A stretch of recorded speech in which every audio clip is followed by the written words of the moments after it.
Yes, the opinion poll showed that 72% of those polled were looking for a tentative date for reopening, but a date that would be subject to health advice at the time. So West Australians are looking for a plan, a roadmap, if you like, to open up to other COVID-safe states, which is the other thing the opinion poll showed, that West Australians were happy to open to those states like South Australia, like the Northern Territory, that do not have community transmission, and they're looking for a date. But it's understood that the border should not come down until the health advice says so, but there's a strong desire to have a plan. And what's your assessment of the impact of the closed border thus far in terms of how much it's costing the economy and the tourism sector in particular?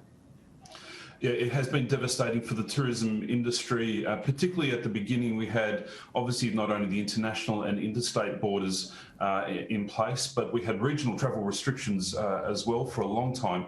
From March onwards, the industry's lost well over $2 billion. We continue to lose about $200 million a month compared to where we used to be. Parts of the industry are actually doing very well at the moment, with Perth people travelling out to the regions and staying in accommodation and using hospitality. Unfortunately for those businesses, they are exhausted.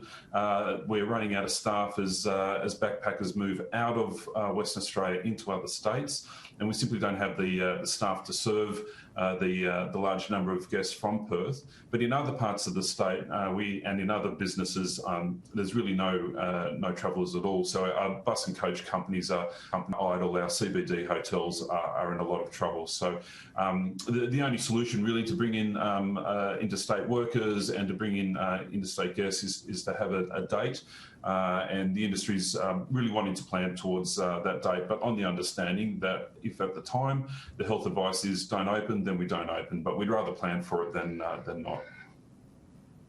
The former Queensland Premier Peter Beattie has today been calling for the focus to shift to opening up the international borders as well. Just how important are international tourists for the sector? Can we actually do them without them for another 6 to 12 months? I mean, how sustainable is that?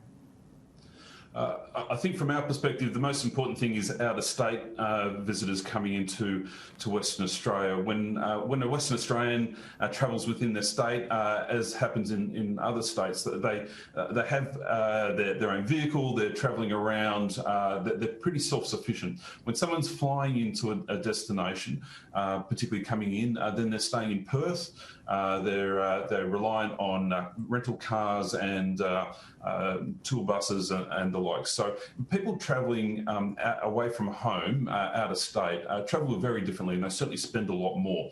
And we do think we're going to see a huge boost from interstate visitation going into businesses that are currently empty at the moment. But at the end of the day, international visitors was a big part of the Western Australian tourism economy. Whether or not we will see interstate tourism make up for the loss of international, it's hard to say. But I think there'll be some pressure points that come in pretty early. Backpackers, we are already missing. The backpackers are critical for tourism to operate because they travel to where we are busy in our peak seasons. For Western Australia, that's peak season in the north, in Broome and the Kimberley, for example. The local population, local workforce is just not large enough to handle the influx of visitors. So you need those backpackers to move in and do that work at that critical time. And with no backpackers currently coming into Australia, then there's really going to be a lot of competition in the short term between agricultural businesses and tourism businesses trying to get the backpackers. But we will simply run out as they do all eventually leave. So certainly we've been calling nationally for extension to all backpacker visas, so those who are still here can stay here for longer. And for them to be able to work in tourism and hospitality as well as agriculture while they are here. But I think what we are going to need is at least some pilot programs for long-staying visitors like backpackers, like international students who would be coming in and staying in Australia for some time, and therefore it would be worth them to go through some sort of quarantine and isolation arrangement. So we do need to start looking at an international intake.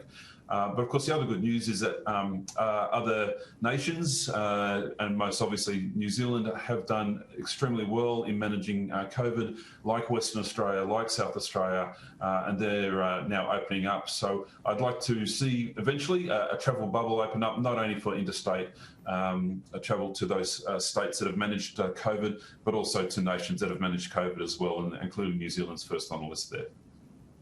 Evan, I assume you're having these sorts of discussions with various figures within the McGowan government on a pretty regular basis. What's your sense of where they're heading? What's your best educated guess as to when that hard border will actually open up?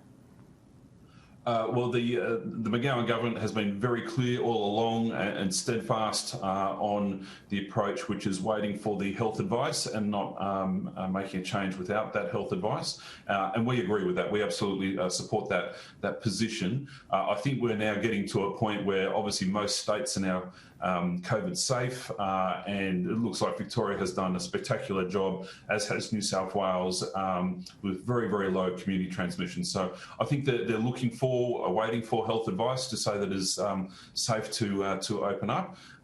So our conversations with them are largely about how do we plan and prepare for that. But it is a moving feast. And at this point in time, we are the only state without a tentative date, and it's really what the tourism industry is looking for, a bit of certainty about when we are planning to. Again, as always, subject to health advice that it's suitable to do at the time.